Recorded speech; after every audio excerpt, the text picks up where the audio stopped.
Breaking news చూస్తున్నాం. తెలంగాణలో మరో కేబినెట్ పదవి ప్రస్తుతానికి దాన్ని భర్తీ చేశారు. అజారుద్దీన్కి అవకాశం కల్పించింది కాంగ్రెస్ పార్టీ ప్రభుత్వం. ఇప్పటికీ మైనార్టీలు లేరు మంత్రివర్గంలో.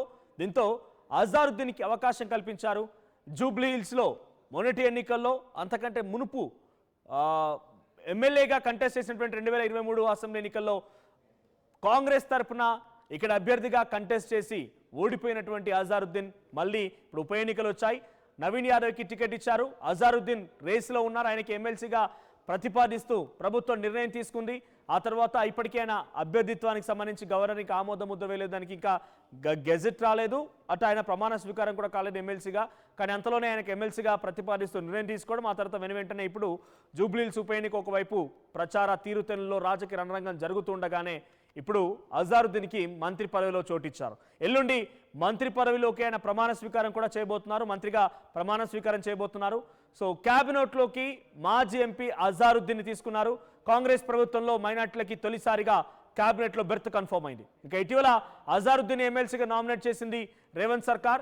జూబ్లీహిల్స్ ఉప ఎన్నిక నేపథ్యంలో క్యాబినెట్ విస్తరణ పైన ఇప్పుడు ఉత్కంఠ కొనసాగుతోంది.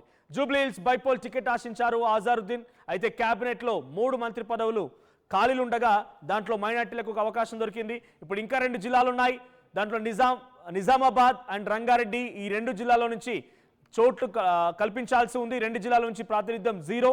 సో ఈ 2 జిల్లాలని కూడా మరో 2 మంత్రి పదవులు ఖాళీలు ఉన్నాయి.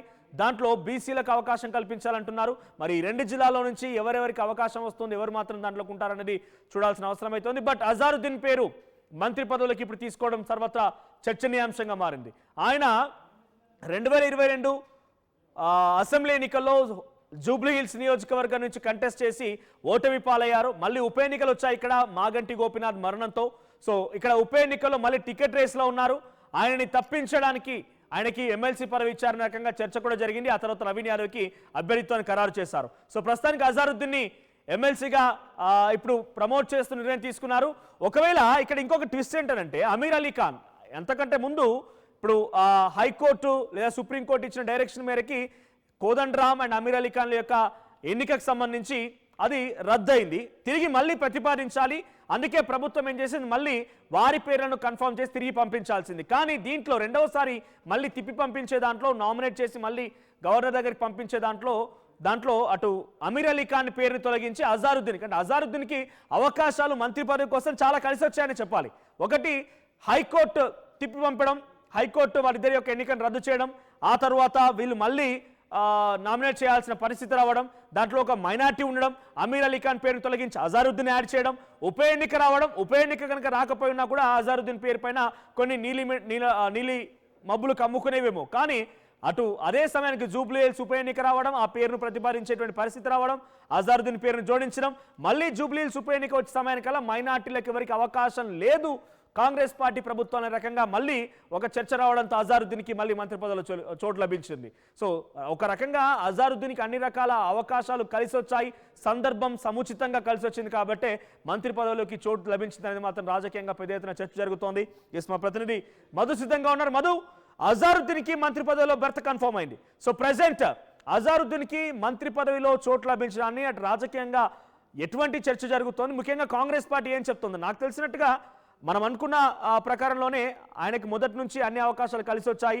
అమీర్ అలీ ఖాన్ తొలగించడం, అజారుద్దీన్ని జోడించడం, అదే సమయానికి జూబ్లీహిల్స్ ఉప ఎన్నికలకు సంబంధించి రావడం, తర్వాత ఇప్పుడు మైనార్టీలకి చోట్లేదనడంతోనే అజారుద్దీన్ మంత్రి పదవిలోకి తీసుకోవడం, అన్నీ కలిసి వచ్చాయి ఒకదాంట్లో ఒక అంశాలు కూడా. సో ఎటువంటి చర్చ జరుగుతోంది రాజకీయంగా? ఏ పోర్ట్ఫోలియోని అజారుద్దీన్ కేటాయించే అవకాశం ఉంది?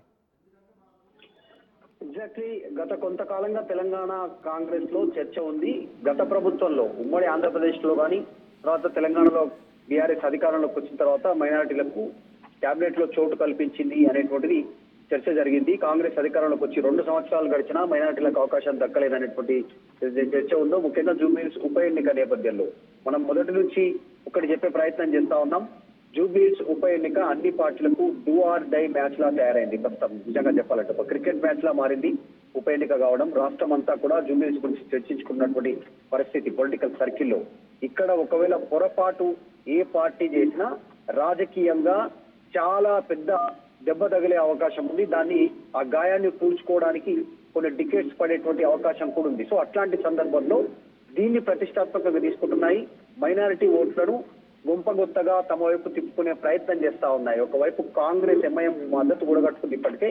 తర్వాత క్షేత్రస్థాయిలో ముస్లింలకు క్యాబినెట్ లో అవకాశం దక్కలేదు, గ్రేవీ యార్డ్ విషయంలో మోసం చేసింది కాంగ్రెస్ పార్టీ మిమ్మల్ని అనేటువంటి ఒక అపవాదు బీఆర్ఎస్ పార్టీ పెద్ద ఎత్తున కాంగ్రెస్ పైన చేస్తా ఉంది. దాన్ని పోగొట్టుకోవాలంటే అజారుద్దీన్ మొన్న ఎమ్మెల్సీ గవర్నర్ కోటా కింద ఎమ్మెల్సీ ప్రకటించేశారు కాబట్టి ఆ కోటా కింద మంత్రివర్గంలోకి తీసుకోవాలనేటువంటి చర్చ జరిగింది. దాంట్లో భాగంగానే ఏఐసిసి గ్రీన్ సిగ్నల్ ఇచ్చింది అనేటువంటి చర్చ కొనసాగుతా ఉంది. ఒకవేళ అట్లా నిజంగా జరిగితే ఇది ఒక అనూహ్య పరిణామం, నిజంగా కూడా రాజకీయాల్లో ఊహించని పరిణామంగా దీన్ని చూడాల్సినటువంటి అవసరం ఉంది. ఉప ఎన్నికలకు కొన్ని రోజుల ముందు మంత్రి పదవి దక్కించుకోనున్నటువంటి వ్యక్తిగా అజరుద్దీన్ చర్చకు వచ్చే అవకాశం ఉంది. అసలు ఇంతవరకు నామినేటెడ్ మాత్రమయ్యారు, గవర్నర్ ఆమోదించలేదు, కోర్టు కేసులో పెండింగ్ ఉంది. దాంట్లో ఆల్రెడీ కోదండరాం, అమీర్ అలీ ఖాన్ పేర్లకు సంబంధించిన విషయంలో అటు కుర్రా సత్యనారాయణ, దాసోజు శ్రవణ్ సుప్రీంకోర్టును ఆశించారు, కోర్టులో ఉంది గవర్నర్ కోటా కింద నామినేట్ చేసినటువంటి వీటిలో. దీనిపైన చర్చ కొనసాగుతా ఉంది. కాంగ్రెస్ ఏమో స్పోర్ట్స్ కోటాలో అజరుద్దీన్ పంపినామని చెప్తా ఉంది. తెలంగాణ ఉద్యమకారుడి కోటాలో కోదండరామ్ ని నామినేట్ చేశామని చెప్తా ఉన్నారు. కానీ వీళ్ళిద్దరికి పొలిటికల్ బ్యాక్గ్రౌండ్ ఉంది అనేటువంటి బీఆర్ఎస్ వాదించింది గతంలో కూడా. గతంలో తమిళసై సౌందరరాజన్ ఇక్కడ గవర్నర్ గా ఉన్నప్పుడు దసోజు శ్రావణ్ ని అటు కుర్రా సత్యనారాయణ ఇద్దరిని కూడా ప్రతిపాదించింది బీఆర్ఎస్ పార్టీ ప్రభుత్వం. సో తమిళసై సౌందరరాజన్ చాలా రోజులు హోల్డ్లో పెట్టి ఆ తర్వాత ఇద్దరికి రాజకీయ ప్రమేయం ఉందన్నట్టుగానే వారి యొక్క నామినేషన్స్ ని తిరస్కరించింది. సో గతంలో జూబ్లీ హిల్స్ ఖైరతాబాద్ నుంచి ఆయన కంటెస్ట్ చేశారు. ఇటు సత్యనారాయణ కూడా, కుర్ర సత్యనారాయణ కూడా ఒకసారి ఎమ్మెల్యేగా పనిచేశారు. సో ఇద్దరికి రాజకీయ ప్రమేయం ఉంది. సో వీరిని గవర్నర్ కోటా కింద తీసుకోవడానికి సరికాదు అని చెప్పడానికి తిరస్కరించింది. సో ఇప్పుడు జిష్ణుదేవ్ వర్మ ఏం చేయబోతున్నారు? అజారుద్దీన్ గతంలో ఎంపిక చేశారు, ఆ తర్వాత జూబ్లీ హిల్స్ నుంచి కంటెస్ట్ చేశారు. ఒక రాజకీయ పార్టీ అధినేతగా అటు కోదండరామ్ ఉన్నారు. సో వీరిద్దరి పేరుని ఈజీగా యాక్సెప్ట్ చేసే అవకాశం ఉందా, లేకుంటే గతంలో మాదిరిగానే తిరస్కరించవచ్చు అంటారా? ఇప్పుడు ఎగ్జాక్ట్లీ సేమ్ అదే సిచ్యువేషన్ ఇక్కడ ఎదురవుతా ఉంది. ఒకటి, పత్రికా సంపాదకుడిగా ఉన్నటువంటి అమీర్ అలీ ఖాన్ పేరుని ఎందుకు రిజెక్ట్ చేశారు అనేటువంటిది చెప్పాల్సినటువంటి అవసరం ఉంటుంది. దాంతో పాటు కోదండరామ్ ప్రొఫెసర్ గా తెలంగాణ ఉద్యమకారుడిగా ప్రపోజ్ చేస్తున్నప్పటికీ ఆయన రాజకీయ నేపథ్యం ఉంది. పోటీ చేశారు, ఎమ్మెల్సీగా పోటీ చేశారు, ఎమ్మెల్యేగా పోటీ చేశారు, తర్వాత ఒక పార్టీకి ప్రెసిడెంట్ గా కొనసాగుతున్నారు, కాంగ్రెస్ పార్టీతో అనుసంధానంగా ఉన్నారు. సో అదొక చర్చ ఉంది. అజరుద్దీన్ ఆల్రెడీ గతంలో మొరాదాబాద్ నుంచి ఎంపీగా గెలిచారు, కాంగ్రెస్ పార్టీలో కొనసాగుతున్నారు. తర్వాత ఇప్పుడు కాంగ్రెస్ పార్టీ వర్కింగ్ ప్రెసిడెంట్ గా ఉన్నారు తెలంగాణ కాంగ్రెస్ కి సంబంధించి. దాంతో పాటు లాస్ట్ టైం ఎలక్షన్ లో పోటీ చేశారు, మళ్ళీ ఇప్పుడు కాంగ్రెస్ పార్టీలో కంటిన్యూ అవుతున్నారు, ఎమ్మెల్సీగా నామినేట్ అవుతున్నారు. మరి రాజకీయ నేపథ్యం ఉంటే ఒకవేళ వీళ్ళని క్యాన్సల్ చేస్తే అట్లా దాసోజు శ్రవణ్, కుర్రా సత్యనారాయణ వాళ్ళకు కూడా రాజకీయ నేపథ్యం ఉంది. తర్వాత గతంలో తెలంగాణ ఉద్యమం, సామాజిక నేపథ్యం, సొసైటీలో కొన్ని కార్యక్రమాలు చేసినటువంటి వాళ్ళకు అట్లాంటి పెద్ద వాళ్ళు రిజెక్ట్ అయితే వీళ్ళెందుకు రిజెక్ట్ కాదని చర్చకు వచ్చే అవకాశం ఉంది. ఎంత పక్కన పెడితే అజారుద్దీన్ ఒక రకంగా తీస్తే దీంట్లో ఈ మైనారిటీ పాలిటిక్స్, అప్పీజ్మెంట్ పాలిటిక్స్ ఏవైతే ఉన్నాయో గత కొంతకాలంగా చర్చ ఉందో, బీజేపీ ఆరోపిస్తున్నట్టు కాంగ్రెస్ పార్టీ మైనారిటీల అప్పీజ్మెంట్ పాలిటిక్స్ చేస్తా ఉంది. వాళ్ళ కోసం గ్రేవీ యాడ్ అంశం కానీ, మైనారిటీలను తమ వైపు తిప్పుకోగానే ఎంఐఎం సూచించినట్టుగా అభ్యర్థుల మార్పు కానీ, అభ్యర్థుల కేటాయింపు కానీ, ఇవంతా చర్చ బీజేపీ ఒకవైపు, బీఆర్ఎస్ ఎదురుదాడి చేస్తా ఉన్నాయి. అవన్నీ పక్కన పెట్టి మైనార్టీల ఓట్లు చేజిక్కించుకోవడానికి రాజకీయంగా ఎటువంటి చర్చ జరిగినా కాంగ్రెస్ పార్టీ ప్రభుత్వంలో అజారుద్దీన్ కి మైనార్టీలకు అవకాశం లేదనేటువంటి ఒక అపవాదును కూడా ఇప్పుడు జూబ్లీహిల్స్ నియోజకవర్గం ఎదుర్కోవడంతో అజారుద్దీన్ కి దీన్ని కేటాయించారు. అజారుద్దీన్ యాక్చువల్ గా జూబ్లీహిల్స్ రేస్ లో ఉండే. సో ప్రస్తుతానికి అజారుద్దీన్ కి ఇప్పుడు మంత్రి పదవిలోకి ఎల్లుండి ప్రమాణ స్వీకారం చేసినా కూడా ఒక 6 నెలల సమయం అయితే ఉంటుంది. 6 నెలల్లోగా ఆయనకి ఎమ్మెల్సీగా తీసుకోవాల్సిన అవసరం ఉంటుంది. సో ప్రస్తుతానికి ఏ క్యాబినెట్ కేటాయించబోతున్నారు? మరి ముఖ్యమంత్రి రేవంత్ రెడ్డి దగ్గర విద్యాశాఖ, హోంశాఖ, మున్సిపల్ అడ్మినిస్ట్రేషన్, ఈ శాఖల్లో నుంచి ఏదైనా అజారుద్దీన్ కేటాయించే అవకాశం ఉందా, లేదా ఇతరత్ర శాఖల్లో కూడా కొన్ని మార్పులు చేర్పులు జరిగే అవకాశం కనబడుతోందా? ఇప్పుడు ఎగ్జాక్ట్లీ ఇది ఒక రకంగా కాంగ్రెస్ పార్టీకి ప్లస్ కాబోతుందా, మైనస్ కాబోతుందా, ఉప ఎన్నిక ఫలితాలు తేల్తేనే ఉన్నాయి. ఒకవేళ అజారుద్దీన్ నిజంగానే ఆయన రేపు ప్రమాణ స్వీకారం చేయబోతే 8వ తారీఖు ఎల్లుండి ఉదయం 11 గంటలకు. ఎందుకు అంటే ఇంకా 3 మంత్రి పదవులు ఖాళీలు ఉన్నాయి. 3ట్లో ఒకటి అజారుద్దీన్కి ఇచ్చి ఇంకా 2 ఖాళీలు పెట్టినా కూడా కాంగ్రెస్ పార్టీ బద్నామయ్యే అవకాశం ఉంది. బీసీలకు ఇవ్వాలనేటువంటి డిమాండ్ ఉంది. కొన్ని జిల్లాల్లో మంత్రికి ప్రాతినిధ్యం లేదు. ఉమ్మడి నిజామాబాద్ జిల్లా నుంచి ఇంతవరకు ప్రాతినిధ్యం లేదు. తర్వాత ఇంకా కొన్ని జిల్లాలకు సంబంధించి ప్రాతినిధ్యం లేనటువంటి పరిస్థితి. అటు కోమటిరెడ్డి రాజగోపాల్ రెడ్డి రోజు ఫైర్ అవుతా ఉన్నారు, రోజు విమర్శలు చేస్తా ఉన్నారు. అధిష్టానం హామీ ఇచ్చింది, నన్ను మోసం చేసింది. అధిష్టానం ఖర్చు పెట్టిన దానికోసం అప్పులు చేశాను, కష్టపడ్డాను. నేను పదవుల కోసం ఆశపడను, ప్రజల కోసం సేవ చేస్తానంటే మంచి పని ఇవ్వట్లేదు.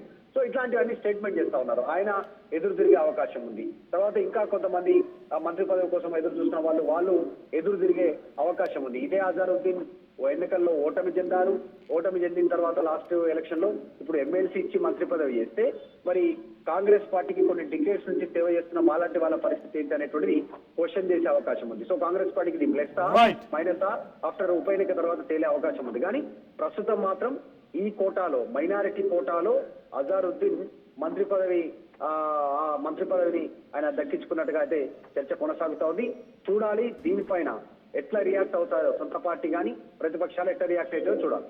Right, thank you Madhu. So మొత్తంగా అజారుద్దీన్ కి మంత్రివర్గంలో బెర్త్ కన్ఫర్మ్ అయింది.